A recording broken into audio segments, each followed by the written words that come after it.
we are back with another episode of Real Life Movie Talk. It's your boy Chris. Blockbuster Ben here. What's happening? Special guest with us this week. You might recognize him from some of the other endeavors. The Wings. The podcast. Host. GAC Royalty. Grown Ass Children podcast. Maybe the banner. I look a little younger in there. Look at this. Yeah. I'm actually old. Yeah. John here. Yeah, 1/3 of the Grown Ass Children. Yeah. Just missing Tuck tonight. Finally got invited.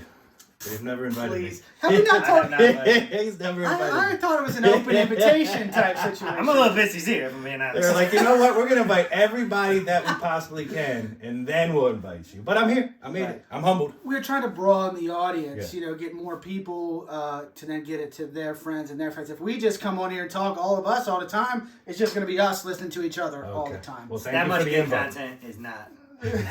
So level it out for us, will you? Thank you for the invite. Yeah, glad you're here. And as we do with all our guests, John, I told you, we need your top 5 movies of all time. Now or in right now? We do it right up front to give people an idea of what your tastes kind are. of idiot I am. No, just what your tastes are, so they can. Well, can I relate to him? Okay. This is a broad spectrum then. Yeah. Number 1, Shawshank Redemption. We knew that. Yep. If anybody Is this in order? Yeah, this will be in order. If you listen to the movie award nomination episodes, then you know. Spoiler alert, John's was Shawshank. Which you guys Great should pick. all pick. It's a great pick. I'm not trying to push it on you, but pick it. Number 2, Dark Knight. And that's really close for me for number 1. I mean, those are 2 of the most rewatchable movies. I mean, they are equally as rewatchable. They're near perfect movies. Yeah, I just, because Shawshank has been around longer, it has that long, it's like credit. You know what I mean? It's that card that you've had longer, so it holds, for the fact that it's been around and I've been watching it consistently, it just holds a little more value. You know what I think about it argue too? with that. It's a superhero movie, so I'm gonna like it no matter what. Right. Prison movie, maybe not. Yeah. But so Shawshank is a little edge because the That makes setting sense. of what the movie is Right. for me. The fact that it done can well. still hold your attention without being okay. Yep. Gladiator is my number 3. I absolutely love that movie. That's Tucker. That line that Tucker uses. Well, he took the Gladiator line, but it's one of my favorite. Bro, how lines. many people have said Gladiator was in their top 5 that we've had on? I'm A pretty sure lot. AJ and said it's it last pissing me week. off. Where are my 300 fans?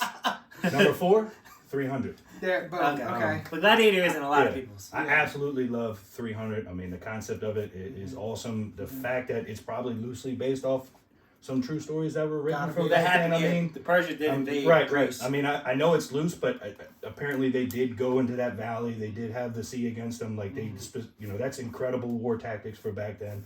Yeah. Did you ever see the sequel? Did not like it as much. Yeah, it was not as good. It was a little too. I mean, 300 was extravagant, but it was just a little too insane for me. Kind of like Did you watch the show Banshee? No. Okay, so the first season of Banshee I fucking loved. Kid show. I've heard it's good. No, I've heard it's good. But then like the first 2, and I've heard that it changed, but I only gave the second season a couple episodes. Okay. But it just got too kind of like Fast and the Furious. It just got too much for me. And I watched your last review, and you're like, if you accept it for what it is, then you can enjoy it. I didn't allow that with Banshee. I just liked the first season so much. People sleep on Cinemax shows because they have another one. Skinemax. Literally. I like Skinemax. Yeah. Have you seen Strike Back? I have not seen that. You have to watch that show. Okay, I'll give it a How shot. good is it? So good. Dude. Okay, so There it is. I got to break it down real quick. Okay. The first season is like 6 episodes. It's short, and it was kind of set. It's older, but then they revamped it. Took one of the characters from the first season and set it all up, like with him exiting, and then like they introduced this new team of 2 guys. Okay. And they're these just like special forces guys.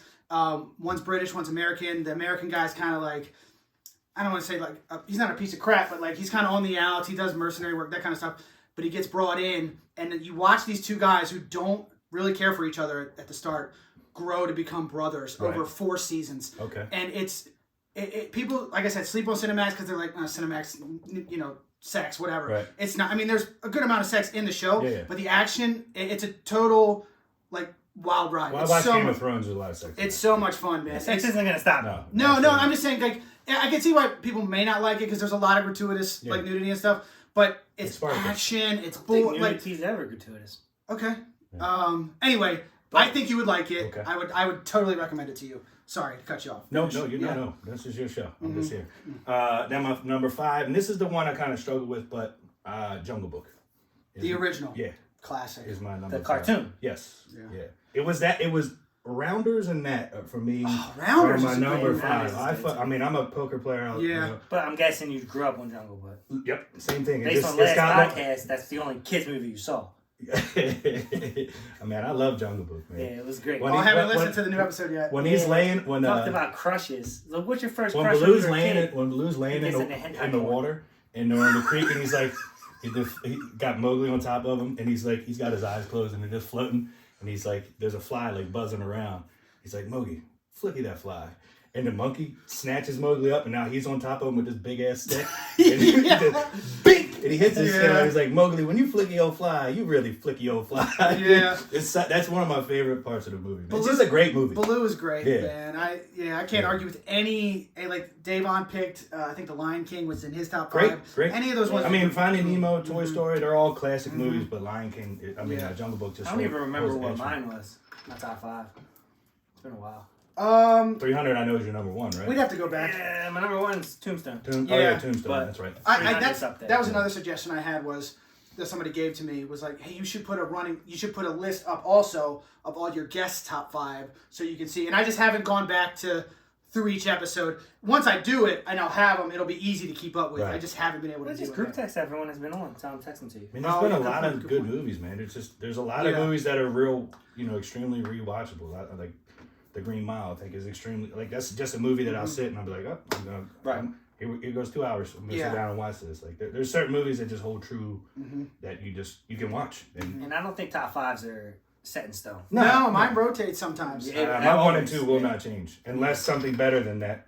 My 1 may never change just because of how long it's been my number 1. I mean, it's going to be hard for me to fight Dark Knight. I mean, just like the insanity of it. And I love crazy stuff between the serial killer shit. I mean, and he was just perfect for that role. Yeah. Like, there's nobody, and Jack Nicholson did an incredible job, but there's no person that I think they could have casted better than Heath Ledger for that role. I mean, it literally probably killed him, honestly. Yeah. Yeah. Good for him. Really buying into it. Jeez. Thank you for killing yourself to make everybody else happy. I mean, that's a Robin Williams, right? Appreciate it. Yeah. I think my top 3 or top 2 at least are set. Like Heat and Avengers Endgame. I can't. Yeah. Can't see it on camera, but there's a Heat over poster there. right over here. And I have 2 Avengers Endgame posters that I just haven't had framed yet. Endgame is awesome. Yeah. Cover to cover. It's like it's just one of those where it starts boom and then No, I know, and I respect that. I don't. Infinity War over. Over. I mean, they're tier 1 and 2 though. You know what I'm saying? I try to look at them as just one thing. The ending of Endgame, that shit gives me goosebumps every goddamn time. Oh yeah, when they show up. Yeah. Because they were going no matter what, and then like you're already amped, like they're gonna die, they don't care, and then people start coming through, and you're like, oh. Yeah. Like, I wanted to stand up in the theaters. Yeah.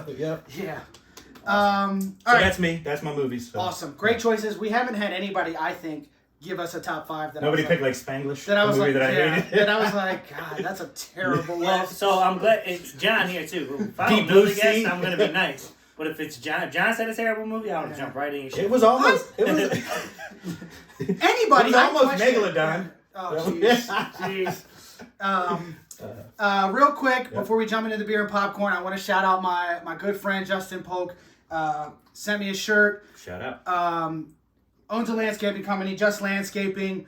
They've done so much work at my house. They cut my lawn. Cut my lawn too. In the summer, do they? Yep. Nice. And I've had them do other kind of like hardscaping type work too. Yeah, they're great. Great guy, great company. And I just want to shout them out because they are booked through April at this point. So if any of our viewers need any kind of yard work done, if you want to get on the list for... that went way different than I thought it was. I'm just say that now. Well, I'm just trying to give people a heads up that they are booked. We hope you don't need it till after April. The reason I'm shouting them out is because they're a small business and they're too busy. No, what I'm saying... No. What I'm saying They is... got the Portnoy load. Call them now. Call them now is what I'm saying. If you How do they reach them? If you have a project that you know you need... Get in touch now so you can get it set up. Don't wait until May when you're like, all right, now it's nice out. Right. Get on the schedule now is what I'm saying. If you want somebody to cut your lawn week to week, get on the list now. Oh, absolutely. That's He's what been doing I'm... his thing. I mean, it's a Yeah. good company in Catonsville. They sell Christmas trees at Was that Kanesville Christmas time, we shouted them out then too. Yep. But yeah, Just Landscaping LLC on Facebook. Just look up the website or the Facebook page. You can get to the phone number, the website, all that stuff from there. I can't stress it enough. Great guy, great company. Shout out to you, Justin. Check them out. Yep. Okay, beer. What do we got? Miller Lite. What are the odds? I watch this show every week, and I've never seen you drink that. Last week. Oh, yeah.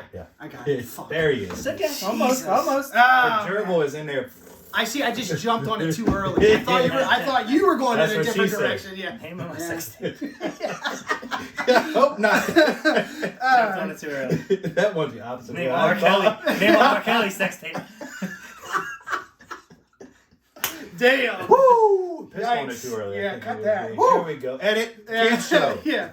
Okay. All right. But Miller Lite, obviously, John was just drinking a loose cannon. He's got the Heavy Seas pint glass right here, which is pretty cool. John brought his own glass, which is one of the most pretentious things I've ever seen. Look, man, I love loose cannon. But it's funny. He told my brother it was a baller move to bring your own glass. See? It's because of my friend. This is my brother's watching. That's what I actually wasn't even invited to the show. I just came over here. Yeah. This some bitch would never invite me. You know what? I wasn't going to bring up something about last week, but because of that comment, I'm going to. All right, cool. I want to hear. We'll talk about it later then. But what we're also going to drink is the Heavy Seas Night Swell, which is their Dark India Pale Ale. I've had it before, but this is the first time we've had it on the show, and it's definitely dark, but it is tasty. And as you see, I'm already drinking it. Okay. Yeah, I like it a lot. Any IPA drinker, I think, will like it. John, if you haven't had it yet, have you? Crack it. Crack it. Give it a swirl. Watch this professional pour. You're supposed to clean these out, but what am I going to do down here without a sink? There's the sink down here. No, we're not using it. I'm Not not going in off the the middle. camera. Not going off camera like cut you. of the beautiful pour. John's big ass arms are probably in the way. Sorry, it's my small hand. That is a good pour, though. I mean, I respect that good head, you know? Nope. Leave it. Oh, shit. Now you just give that a second to froth, and I'll drink it in a minute. Okay, but then the popcorn. EC Pops, as always. And this week we're rocking with the cinnamon bun flavor. Cinnamon bun. It was the last bag on the shelf. Can I go back just a little bit on these? Yeah. The peanut butter chocolate one. God damn! Send another bag of that. They did their thing, right? That shit was awesome. I sat and ate that entire bag, basically by myself in one night with about a pint of milk.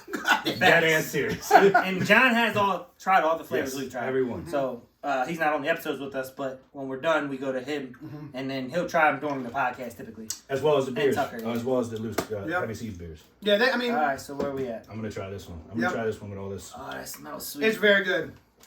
Let me go with a regular. Yeah. Do we rate them on here? We just eat them. We don't ever rate them. We haven't had one yet that we don't really like. Maybe we should get a rating. Damn. Yeah, and initially we talked about like once we were done putting them all in order on like our favorite to our least favorite.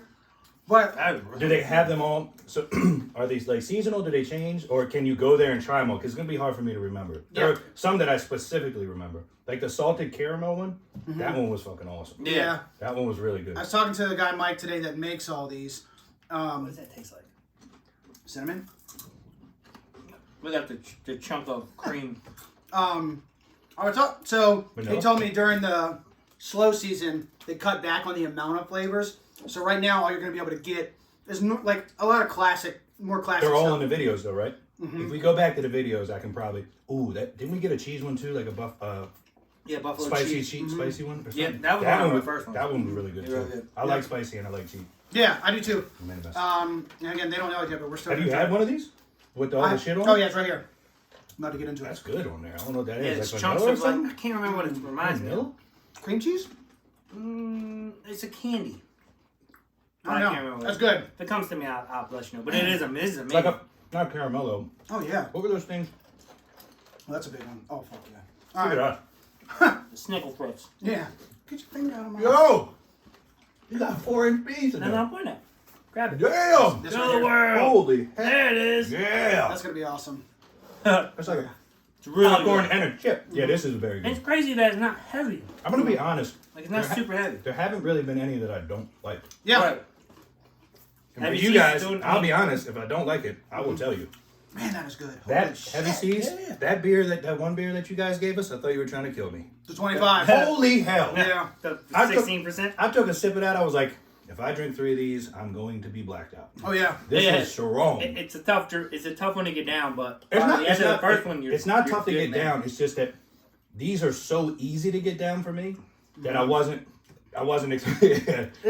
expecting that. It's so strong. Did you mark that beer? Boom. Okay. Did you mark your can? It's impossible. It's in the trash. And won't accept that. But yeah, anyway, highly recommend these. Highly recommend this beer. That is very good. All good stuff. Good Can't say combo. enough good things. Yeah, can't say enough good things about Heavy Seas and EC Pops. They have been so generous to us, and we appreciate all your guys' support. So thank you so much. Hell yeah. People, try it. For anybody that isn't trying, or even if you don't like IPAs, I say give it a shot. Mm-hmm. This one is probably a little heavier than a non-IPA drinker would go to, but start with a loose cannon draft. And I'm gonna tell you the truth, loose cannon draft is my favorite draft beer. It's a great beer. No matter where I get it. And I was in Colorado for like 5 weeks, and me and my brother-in-law just try to hold. It's the brewery capital of the world, in my opinion. There's breweries everywhere. And I'm still telling you right now, loose cannon draft is the best draft. That's all I drank, Heavy Seas wise, until we started doing this. I was like, let me branch out. You see what I brought? Heavy Seas, yeah. I think there's people in Ireland that are going to be upset you said that. Do you know anyone in Ireland? No, but I guarantee people in Ireland are drinking Budweiser. We have thousands of watchers in Ireland. Thousands of people in Ireland. You know what? Why don't you guys comment? What are they? Well, no, that would be German, right? Hefeweizen. Or IPAs, aren't they? Isn't it India Pale Ale? It is India. Where are you getting Ireland from? The I? You said it's the draft beer capital of the world, I thought. No, he said the brewery in Colorado. Right, and that's why I think the people in Ireland are going to be upset. They're more about distilling, though, aren't they? I don't know about They got that. Guinness. They have Guinness. Name another beer from Ireland. I'm not from Ireland. And not only that, your boy last week said he was underwhelmed about the Guinness brewery. And I'm honestly overwhelmed. You got a bunch of hate mail about that, John. Did you? I had to read a bunch of hate mail from him saying that. Did you really? Oh, yeah. They have my email address. I don't know how they got it. That's wild, bro. I wish you had a fake news card. I would just hold that up right here so everybody could see. Bullshit. Oh man. Okay. Couple housekeeping things real quick. Nose hairs. Yeah. Damn, son. Yes. Don't start with housekeeping and then bring them up. My nose hairs are okay. They just have to get waxed because I lost to John, some dumbass football bet where I know he cheated. I know he did. Somehow or another, I Roger Goodell'd him. Actually, well, I could even segue into the next topic right here. But because I bet against Brady all year. Yes, he did. And then he also bet on Big Dick Nick, which almost saved him. Yeah. Which literally almost saved him because they took Nick Foles out. So what we did was, around week 2, we bet who got the most games right every week. And at the end of the year, whoever had the most pick'ems right, the other person, the person that lost, had to get their nose hair waxed. I got 5 more than him correct. Now, granted, I was up 10 games on him going into week 17. I happened to gain 3 more games because he had to get adventurous. He had no choice. He had to win 3 to win, 2 to tie.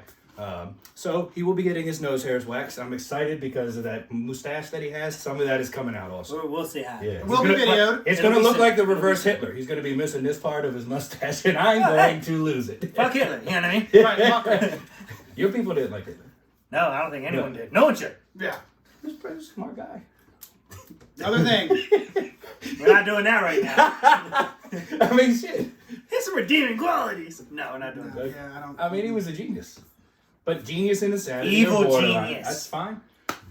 Alright. I'd like to steer away from that if we could and just talk about this stock shit that's going on that John Good is segue. super eager to So talk he about. manipulated people, and stocks the market has been manipulated. Big time. From what I understand. I don't know shit about stocks, really, but John's going to kind of explain what happened. And there are a couple videos out there of people explaining exactly what happened, so it's pretty wild stuff. Now, so I have an idea. I follow stocks a bit. Essentially what happened is the guy who owns Chewy bought shares, I think almost 60% of GameStop.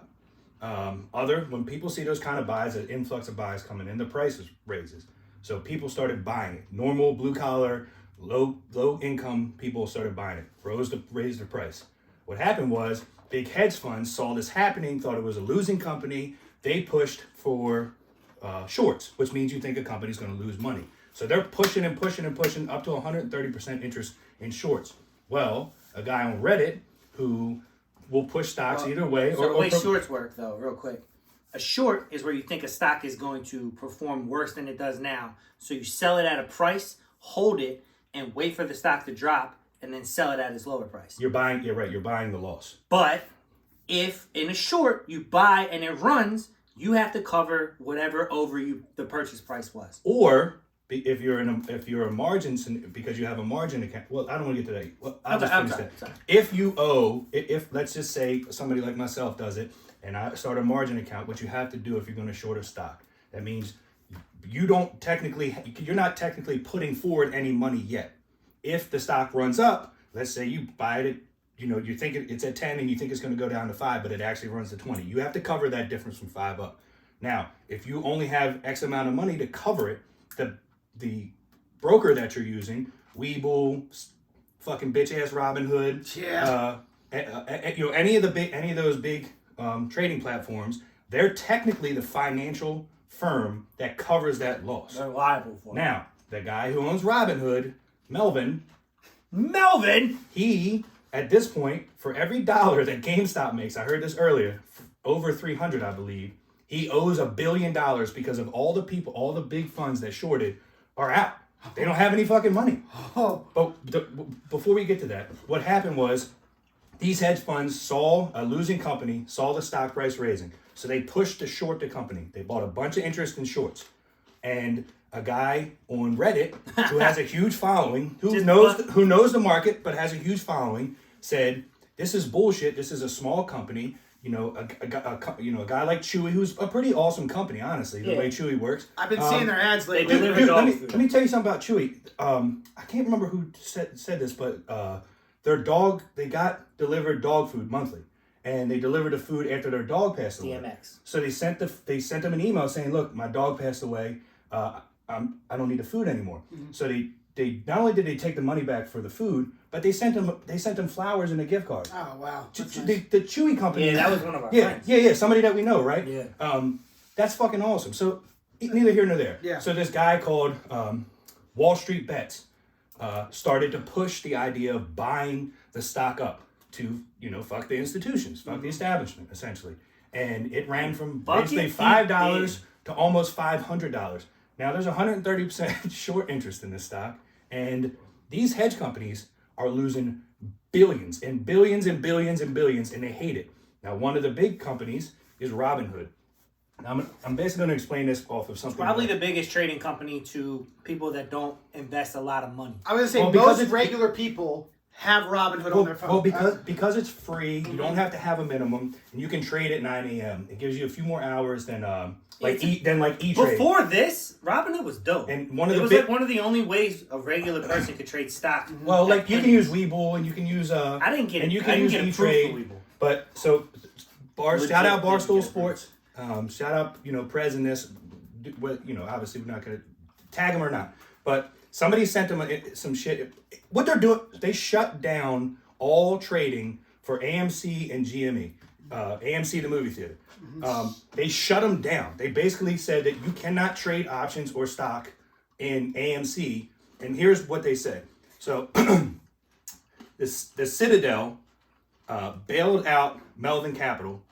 So then Ken Griffith calls Robinhood, the CEO, Vlad, and says, "Don't allow buying in GME, AMC, or Naked anymore." The Citadel handles 60% of Robinhood trades. So basically, Robinhood needs Citadel and Ken Griffith. So it's big money telling other big money to not let small money trade in their platform. So they shut the fucking market down through that platform. That is illegal as fuck. When they were shorting it and these big companies were making money, no big deal. Right. When the hedge funds are making billions, no big deal. But as soon as the money starts to level out, when these fucking 4, 5, 6, 700, 200, 800 investors start coming in and start making $600,000, $700,000, $800,000, oh, then it's a fucking problem. This is worse than insider trading, because insider trading, they're trying to compare the two with what they banned the guy from Reddit. Wait, the guy? Yes. How did you get banned from Reddit? All Reddit is illegally uploaded content. They took Reddit, made it a non-IPO. They made it a non-publicly traded company, banned them, and then made it public again. So they could do it legally. They banned this motherfucker. Tell me that shit is not illegal. Wow. It's illegal as fuck. fuck. Might I just say that a company called the Citadel just seems evil? Yeah. Like that's first. Yeah. And Robinhood turns out to be the opposite of Robinhood. They're not letting the poor get rich anymore. Yeah, man.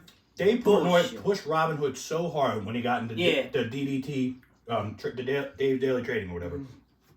And after this, I mean, how can you not be mad? I mean, it's on the forefront. This is the most elite. This guy, they're trying to compare it to insider trading. Insider trading happens behind closed doors. He did his shit on a public platform. Everybody knew what he was doing. Right. And now all of a sudden... That's the scary thing about influence, though. I mean, Dave Portnoy has been winning on a lot of the trades he makes, probably because he's got followers that buy anything he says to buy. Sure, but they're making money. No, absolutely. And they're doing it not saying publicly. it's wrong. Right. I'm wrong with it. I'm just saying influence has so much more power than money, which is why I said the owner of Google is more powerful than the owner of Amazon. Influence. Oh, because how you control the searches? Yeah. I think so, personally. But you got to remember... I don't want to go down that rabbit hole, but you got to remember a little bit of what Amazon has to do also. Yeah. They have the ability. Look, I agree. It's crazy. Amazon. Money used to be Amazon. power. Amazon. Power. When you order something in this neighborhood, in the factories that are near here, it's ironic that you can get it the same day. Yeah. I order headphones for my Xbox. I got them the same fucking day. You know what I mean? If you live in a rich neighborhood, Mr. you may not. Bring my own glass. You order in certain neighborhoods, you may not be able to get those headphones the same day. You know why? Because Amazon doesn't structure their business around that kind of income. They're just as controlling, is what I'm saying. They have just as much power. It's area. If you have Prime, you should get it same day, no matter where you live. No. They stock their. Oh, you mean parts of the country? Yes. I'm sorry. They stock accordingly. Okay. And the reason they know that is because of things like it's business. I told you, like the Roomba or whatever. I told you how they map your house out now, and they send that information back, and they know if you got a 12, 15. All right, we're going down a bit of a rabbit hole here. You got me going. I did tell you that this would do that. Yeah, so we just wanted to touch. That's idea to talk about. Stocks. No. It's just because I don't follow that kind of stuff, and I know John does, and I do I wanted to be educated a little bit more because it is crazy, and it reminds me of a movie, The Big Short. Do you guys remember that movie? Yep. Mm-hmm. They did that shit with the housing market, right? Yep. So, but nothing's gonna happen. They did it in 2008. That wasn't 2008. Yeah, it wasn't illegal what they did. Like nothing they did was bad. They were just like, oh, the housing market's gonna crash. Yeah. Short it. What just reminded me of that? You start talking about short, and so I was like, man. Did they make that public? No. Or did they know because of the double mortgages and stuff and the underwriting? Well, they did it because Christian Bale was a genius, and he was like Christian Bale. Doesn't make any sense. That's who played him, right? No, yeah, it's just funny that you said Christian Bale. Makes sense. Okay, so we're not going to harp on this. It's not the normal content we do, but it is worth talking about, and everybody should be aware of it because it is a. You should be pissed off. Yeah, I don't know what the kind of people are that watch this as far as income is concerned. You have to invest. But you should. If you got any kind of retirement, look.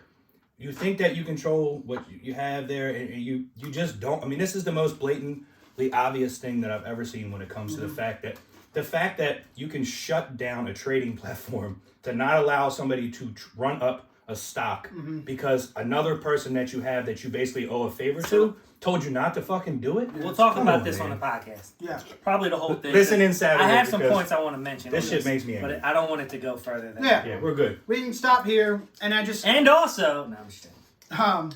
But yeah, it's crazy, and make sure you. He stole my movie ending. Make sure I want to say. Stay tuned for the next episode of GAC podcast because we're getting into it. It'll be finished. Then. I agree with John, but I do want to structure some debate points so that we can have debate is good for conversation. Yep. Okay, so let's get into these reviews. We're gonna go with WandaVision episode 3. Okay. Entitled. What's WandaVision? Episode 3 is called Now in Color. Directed by a guy named Matt Shackman. Same guy directed the first 2 episodes. Written by someone named Megan McDonnell.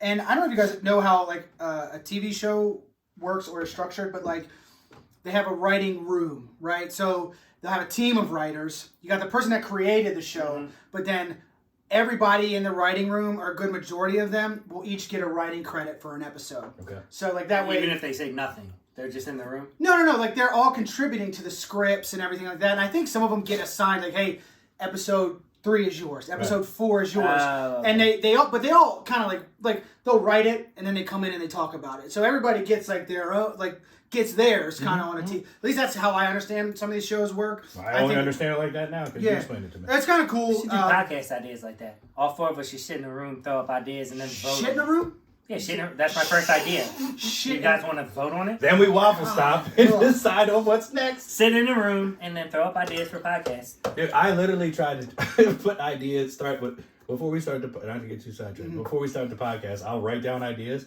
and I'd be like, what do you want to talk about? And he'd be like, whatever. I got a couple ideas, we'll just get to it. Okay. What the fuck? I don't have any notes for He'll this never stuff. sit or shit in a room. He's a wild guy. He's an idiot. Yeah. Okay, but the premise of this episode is that Wanda's pregnant now, and it starts screwing with her powers a little bit as her and Vision are trying to prepare for this delivery that is coming at a rapid pace. Yeah. 24 hours, right? Right, something like that. Very fast. And We can spoil as much as we want nowadays. Yeah, right? so we're Spoilers ahead. Yeah, and we said it last week, I think the week before. We will be diving into spoilers on everything going forward. We'll talk a little bit. Watch the episodes and watch this. And we'll talk a little bit non-spoiler, and then we'll reach a point where, all right, now this is spoiler territory. And it's fine. At this point, we're a week behind the episode, so you should have watched it by this point. Come on Friday? This will come out on Friday or Saturday, and then the new one comes episode. out. Oh, yeah. You guys seen it. Yeah, so I really like this. One of the things I went back, it's been getting better, I think, with each episode. And a point that I didn't notice until I rewatched all 3 in a row was that the set changes to mirror old sitcoms through history. So the first one was the Dick Van Dyke Show, and that was a point that was made to me.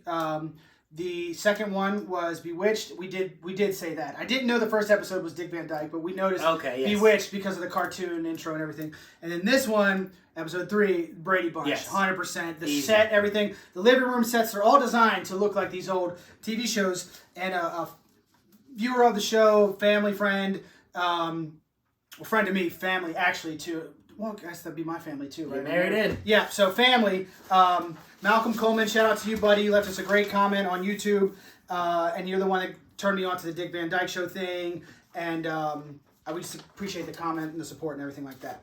Read it? I will when we get into the theories. We're going to read it. Yeah, we're getting into the theories. Yeah, I'll read your own comment for everybody.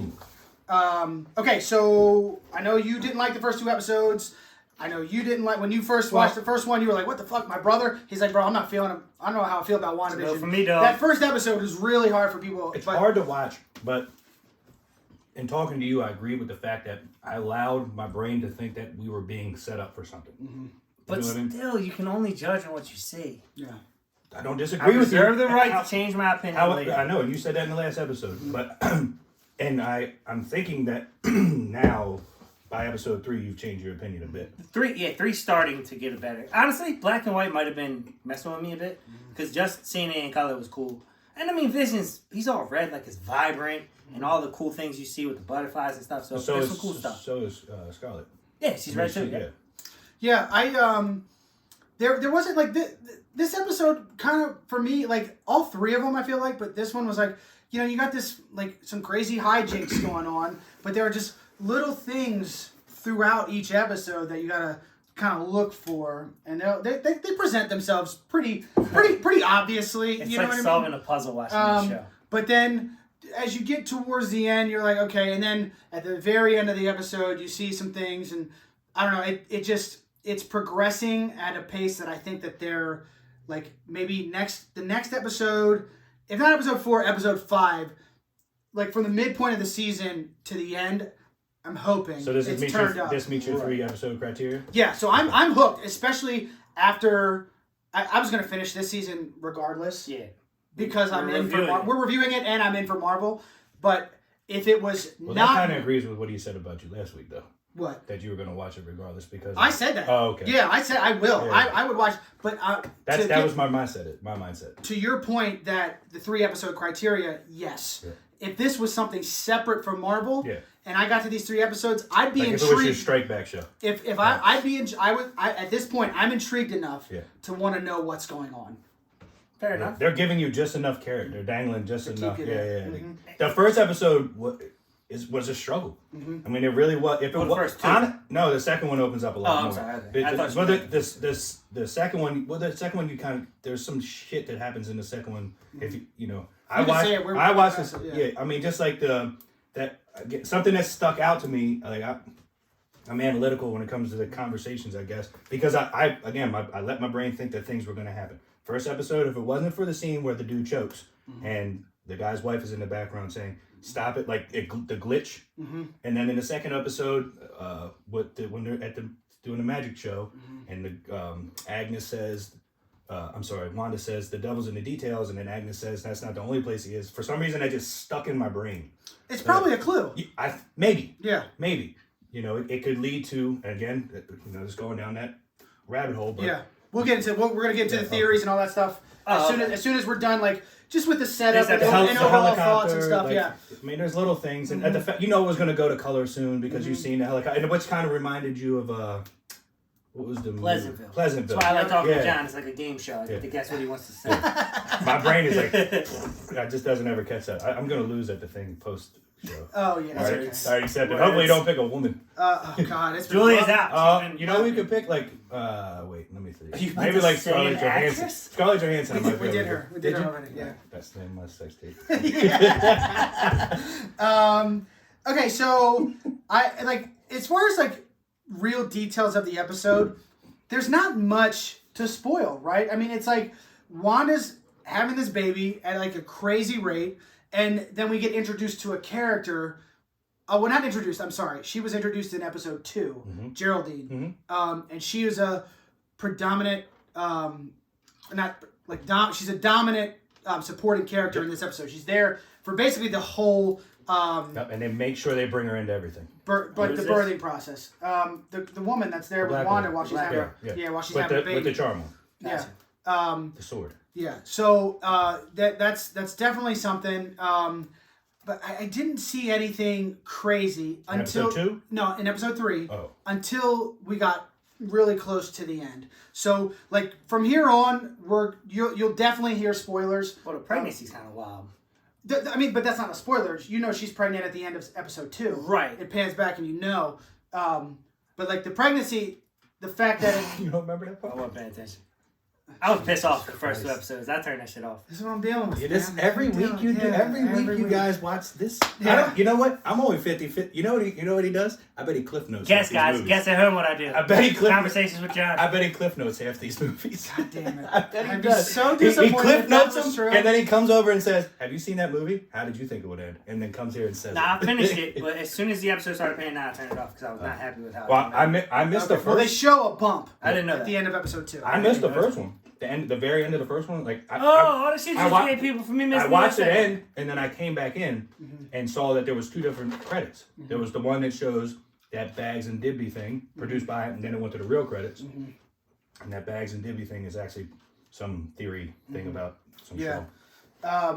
But so at the end of the episode, like again, spoilers. Now we're at spoilers, right? So we see there's a weird conversation happening outside the house while all this whole delivery is taking place. Before that, even. Is it before? Yeah. How about I'm just cutting the bushes and then cutting into the Oh, wall? okay. Forgot about that. Yeah. Yes. That's the first moment where you're like.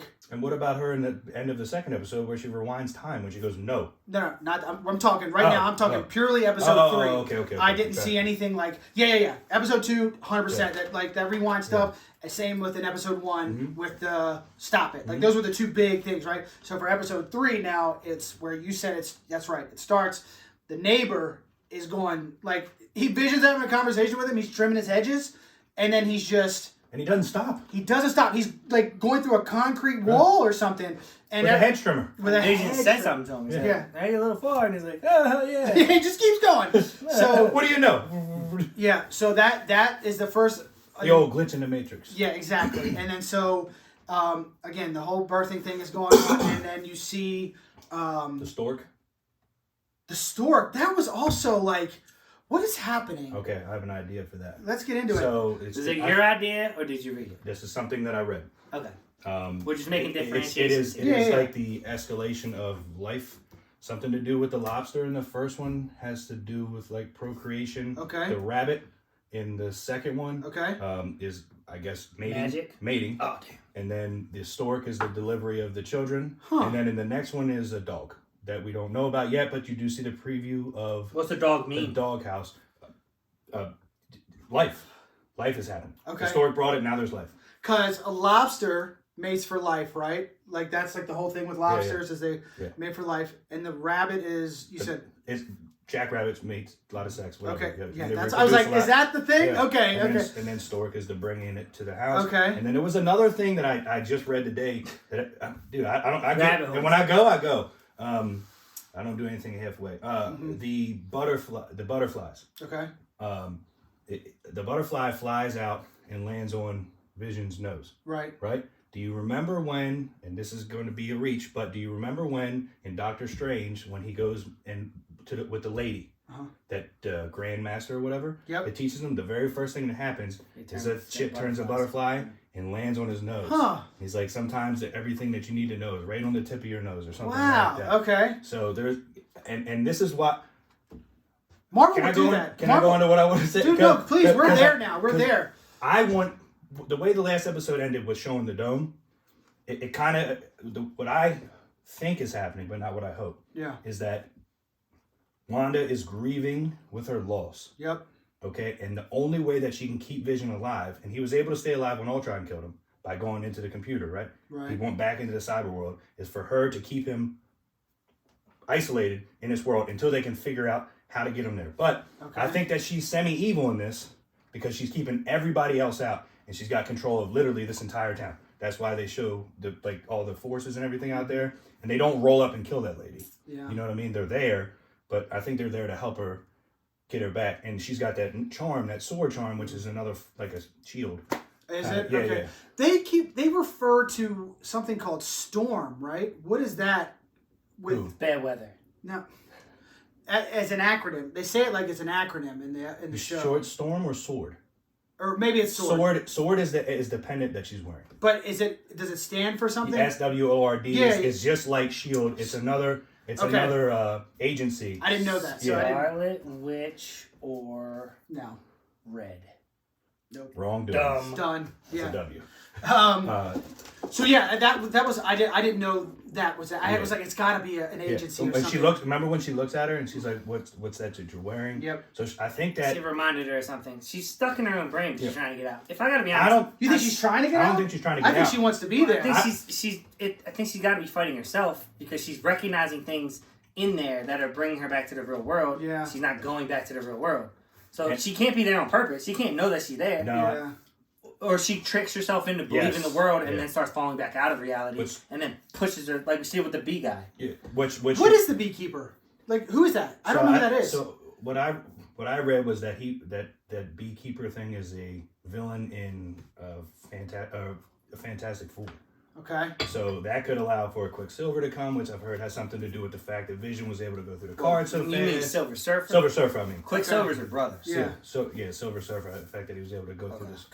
Okay. There's a shitload of of theories, who knows? And they're interesting as hell. So I really hope that I'm wrong. Yeah. Because some of the other stuff that I read was like the Lady Agnes, who's our neighbor, is short for Agatha, who was a witch in Salem, and they do take their time to show that sign that they're in Salem. You know, they specifically pan out to that in color. They show Salem, North Carolina. They specifically show that. Just at the end of the episode. Yes, they specifically pan out on that. Okay. In Salem, North Carolina was obviously is a witch town, and Agnes or Agatha something. So what do you think of the episode? Was ahead. I like it. I mean, for me to, you know how I am. I don't fucking waste my time with anything usually, but I'm going down this rabbit hole just because I think that it's interesting. I'm excited. Well, I didn't like it. Oh, I'm sorry. Oh, didn't like it. I thought you said. No, you said you liked it. No, I liked it more than the other two, but I still am not a fan yet. Okay. Like, it's the same shit. It's becoming a thing, almost like these goddamn people controlling the stock market, where I have to watch this episode that I don't like then I have to rewatch it 8 times to catch the spoilers that might be in there for later episodes, just so that I may like it again in the future. You could just read them. I'm just over it. I'm excited. I like this episode a lot more than I like the first 2. Okay. Well, next It's week going in a direction where it's going to be good. Yep. But if I gotta judge it based on the first 3 things I've seen, it's like one of those movies where you're confused the entire time until the ending comes out. And you're like, oh, okay, that makes sense. Tenet or Memento or whatever that movie was. Memento. Like that kind of stuff. I like Tenet. I think you guys are crazy. I think that. No, I like. Yeah, that's a whole other thing. So but when we going back to the guy, right, cutting through the cement after the birth, right? Then Geraldine comes outside, right? Does she get expelled from inside the house or is inside? It so she's not. He never sees her. Right. Okay. He never comes in and sees her. She looks and says, your husband, my brother was killed. She's singing to her twins. Yeah. Said Mike, which has something to do with Mephisto. Mm-hmm. But she's singing to the twins. If their names are Michael and John, then I think it's gonna be linked to Mephisto. Okay. Because he had. Did they name him? I don't know. Oh yeah, Tommy and Billy. Oh. Tommy and Billy. Okay. They were arguing about. I think they were names. like Michael. Okay, maybe I don't know. I have to look that up. But they had whatever. Agatha, the witch, and her husband, who ends up being Mephisto, have kids, and they're twins, and they were these 2. Okay. Neither here nor there. She looks at her. She's singing that song, and she's like, "Yeah, my brother was killed." Or whatever, and she's like, he was killed by Ultron. Mm-hmm. And that's when she looked at her and that's says, right. Get out of here, right? What did you just say? Yeah. And then she says, what's that on your, what's that symbol? Yada, yada. And the next thing you know, she gets expelled, right? Out of this world that Wanda's living in. And then she falls and like, she's in this, like the camera then it changes to full widescreen. Looks like a normal movie you'd be watching. And that's where you see the Salem sign, right? Because they go from her laying on the ground, like looking sideways, and then it pans out, and you see the Salem, North Carolina sign. And it's like a camp setup. Yeah. Like in, just think the first Thor, when they set up that camp around the hammer. Yeah. That's what I picture it. And I'm like, so this is either, like you said, sword, right? Sword is what they're called? Yeah, sword. Of S.H.I.E.L.D. or whatever. And it's similar to S.H.I.E.L.D. Well, S.H.I.E.L.D.'s done now. So maybe the new S.H.I.E.L.D. It's post that. Right, okay. Well, I just said similar, right? So it's like... Same think S.H.I.E.L.D., but new. And it's just, that's where it, boom, cut off. Yeah. So, and that's what really, I was like, okay, so here we are. We already know, something is going on. I like this one significantly more than the other. Yeah. And I agree with that. Because of the things you mentioned. What I thought, real quick, if I could jump back to episode 1, is that the person operating the dial in episode 1, I just assumed it was a man, right? I just thought that. You sexist. That's specific too. Though. It is. Yeah. And so what I read was that hand, if you look at it again, it's kind of small, right? And the theory I read is that it's Darcy from the Thor movies. Natalie Portman, Jane's best friend. Like, that's what and I was like, man, if I go back and, if I just like study that hand, I was like, damn, maybe that is her hand. Did you get that link I sent you? I didn't look at it yet. I have not looked at it. Oh, is it? Okay, okay. I didn't see it there. I saw it somewhere else. Sorry about that noise. Tornado in the house. But yeah, so I had seen it somewhere else. And that's when I was like, oh yeah, that is a small hand. So I was like, if that's cool, if they bring her in, that'd be a cool way to bring back another character from the MCU. I like her. Yeah, she's funny, man. She's funny. And that it would make sense that now at this point, because she's had so much involvement with Thor and everything that happened, like, it would make sense that maybe she works for Sword or whoever, you know? So, and she's familiar with all the people. Right. That'd be kind of cool, I think. Yeah. I'm hoping that, again, I'm with you on that. I just... Low key, I hope that the bad guys. Pun intended. No, no doubt. You said Thor 3 times. You said Loki. And then we talk. And then we talk about the soap, right? Oh, the soap being the shape of the Tesseract and the same color. Yep. Go ahead, get into that. It's I had Hydra Soak is what it's called. Yep. Hydra Soak, which they specifically show, and some of what I read were like the commercials or some of her visions. Like in the first one, they show the Stark bombing. And then they specifically show that Stark toaster, that watch. I can't remember what the name of the watch is, but they were so specific about that watch. They were very, you're right. Yep. There's little things that they like deliberately show you. Yep. Like they're very, very, again, that ending that Bags and Dibby production or whatever, but they cut out to that soap scene. And I think that some of these commercials are small clues, Easter or eggs. either Easter eggs, or maybe they're just completely trying to fuck your brain up. I hope so that's you what can they're talk doing. about it, stuff like I this. hope this goes on for the entire length of the season. And then it's It has nothing. to do with anything. and then it's nothing. They fucking stock marketed us. That would be crazy. That's what I hope happens. Should have shorted this At movie. this point, I just want that to happen. That would be hilarious. Wow. I'm gonna watch anyway. Yep. Yeah, we have to. We're reviewing. I'm We're interested in there. now. I mean, Yep. I'm with you though. I think you said on the last episode that I don't remember what series it was, but you didn't watch any of it and then watched all of it at once, right? Yeah, Breaking Bad. Breaking Bad. Yeah. I was the same so way. much better if you could binge it. Yeah. This one. Yeah. I'd be done by now. The reason, it's the carrot thing. It wouldn't have. I don't know which one I like more In now. Breaking though. Bad, the carrot thing for sure. Yeah. In this, I don't need the carrot. Just show me all of it so I can know what's happening. Yeah, but I think that if you read some of these theories, you would be a little more interested in it because reading these theories really I've read takes them, you back but to that's the what episode. pisses me off. I've read the theories, and now I want to go back and rewatch it. I'm Now I going want to go rewatch the episode I said I don't like because I've read something. I'm online. going to rewatch all 3 Pisses me episodes tomorrow evening. Yeah. I was going to do it today, but I watched the movie that we're about to review, and it took me 3 hours to watch a 2-hour and 20-minute movie because I kept rewinding because I couldn't hear some of this shit. Yeah. And I wanted to hear the So they're quotes. 10 hours short of how long they were fighting for their lives, John. Jesus. Show some respect. They didn't fight all 13.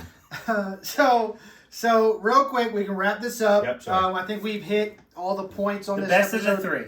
It is the best episode so far. And Malcolm, I'm going to read your theory for everyone because I thought it was very good. Thank you, Malcolm.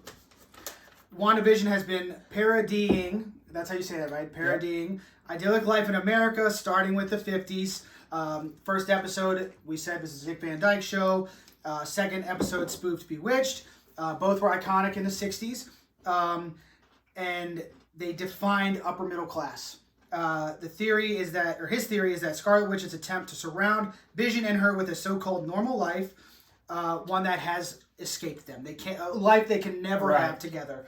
And And married Is a that, robot. is that because he's dead? yeah, Yeah. right. And then, so after all, where else can you find how America lived better than TV sitcoms? Which, right? And then this one was the Brady Bunch, Oh my which is God. like the Brady Bunch is. I mean, I just thought of something. Go. What if like episode 6 is Friends? I had the same thought. I was like, dude, if they do Seinfeld or Friends, I hope they do a Family or Guy. something crazy. I dude. hope to hilarious. God they do a I cartoon would- version and do a Family Oh Guy. man, that would be good. insane. I'm so here for that. If they do a '90s one that like I know, know. If they just start at the beginning or whatever that fucking. because Brady I'll Brady lose Bunch it. is '70s, Yeah. right? So what's the biggest '80s sitcom? What would be next? Cheers, right? Cheers. Yeah, Cheers was huge, right? Okay. What was huge? It's gotta be Cheers. Yeah, I don't There's know. that war one that everyone Seinfeld. liked. Oh, MASH. Seinfeld what, was in- Gilligan's Island? Was in the 90s. '89 was when I think Oh, Seinfeld Seinfeld started. It was like started? right at the end. What So about 90s? Gilligan's? '87, '88. Gilligan's was probably around then. I mean, Yeah. it was earlier, Early but it 80s, ran yeah. into the 80s, I'm Yeah. sure. Yeah. So I don't know. I'm pumped to see what the new Gilligan's one. Island next if- week. You if- heard it here first. If they folks. stick with that theme, it'd be kind of cool to see something like Friends or they're something. not I gonna haven't stop seen the so that's theme. You fun see to the see. living room in the preview. With the I haven't dog. watched the preview yet. I just seen a Does picture it of look it. like a deserted It island? looks almost exactly like the same living room, Okay. but there's a doghouse in there, and they're both floating. Okay. All right. Spoiler. Well, here we Wow, go. you float on an island. We're gonna stick with it, and we'll be back next week. Hell yeah. I won't be back. They will. Yeah.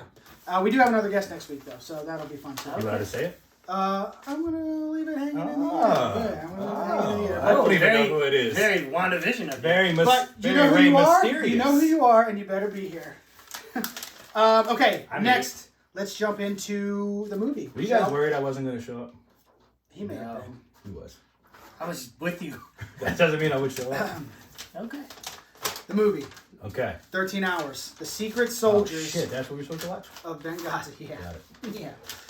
Yeah. Okay. John's suggestion. John's suggestion, because Chris had never seen it, which is a crime. And I haven't seen it in a while, which made watching it again so much better.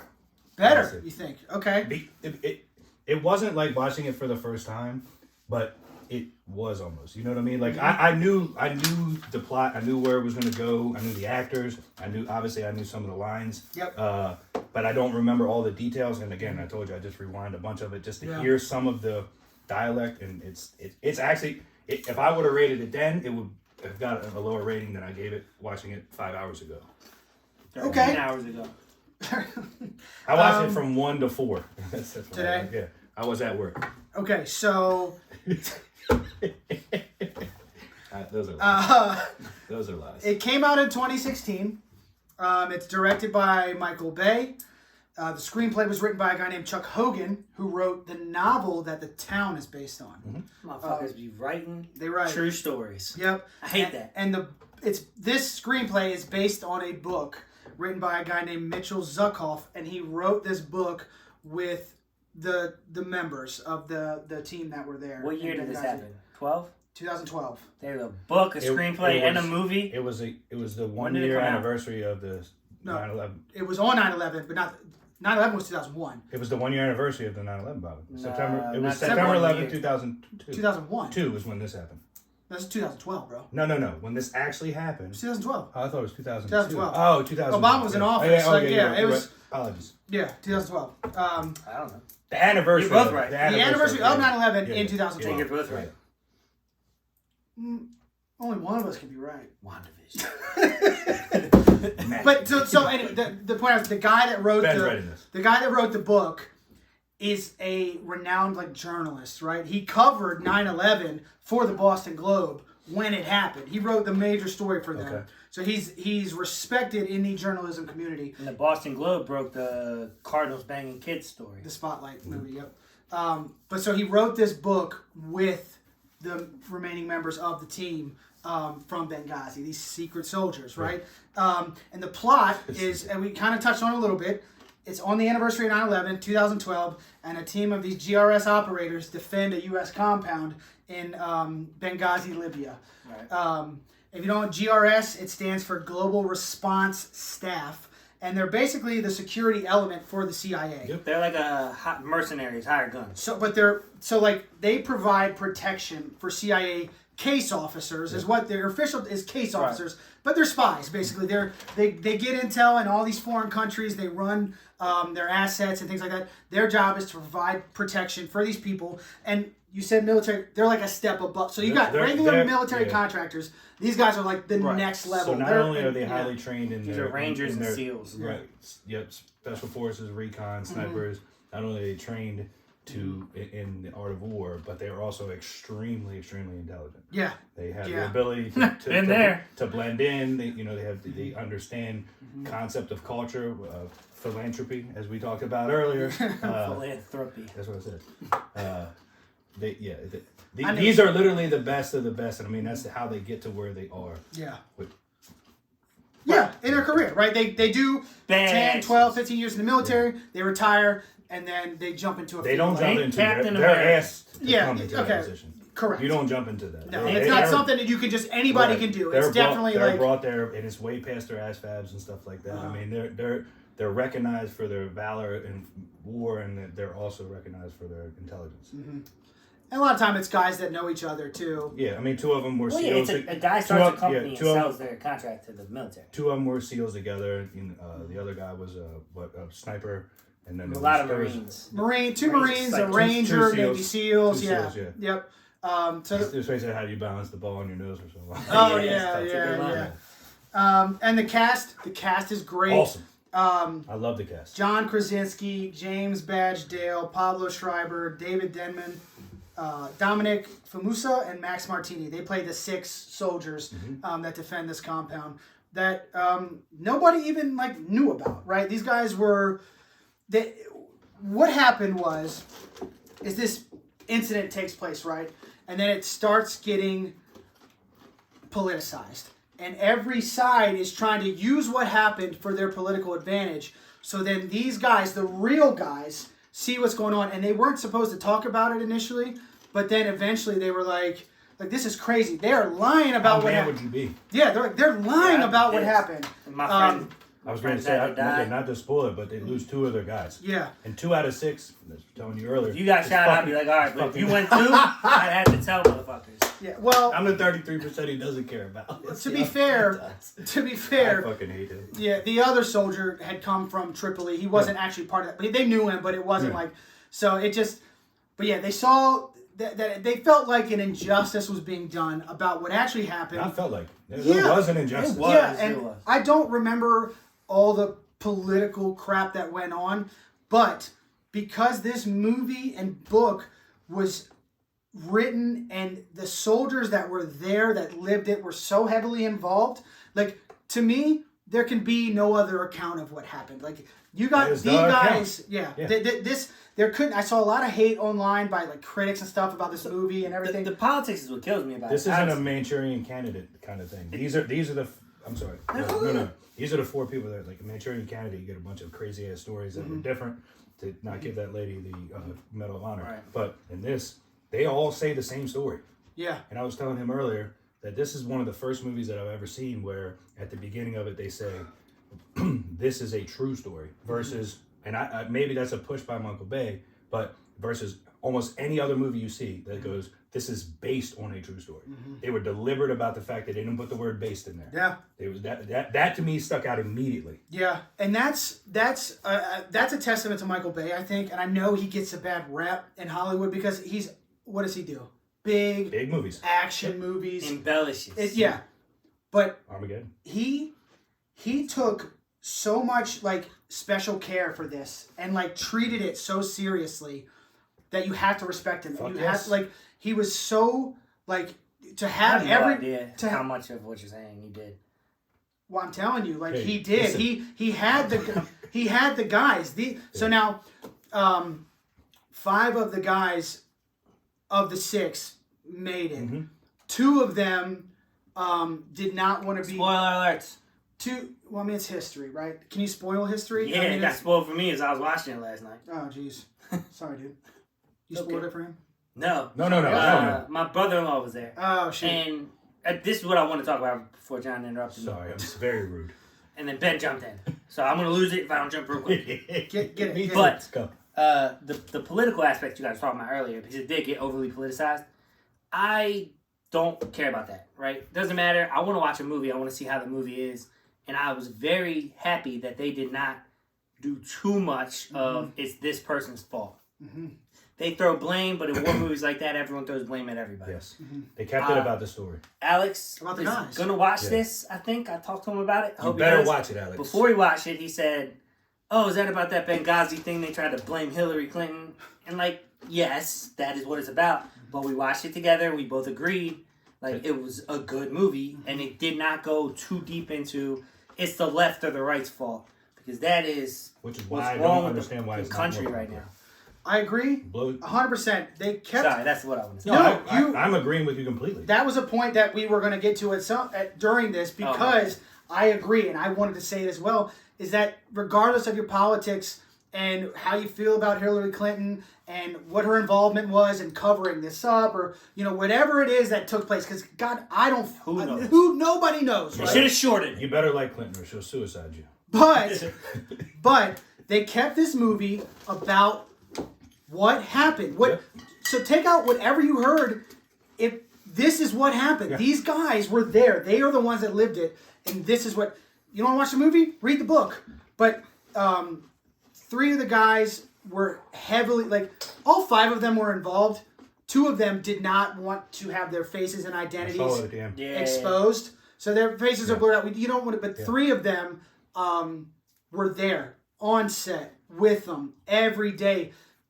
With the actors, telling them what to do, showing them how everything happened that night. They built this compound to look just like it. I mean, it was unbelievable the care they put into making sure they had all the details right. Do you know, because I know you would know, do you know who produced Lone Survivor?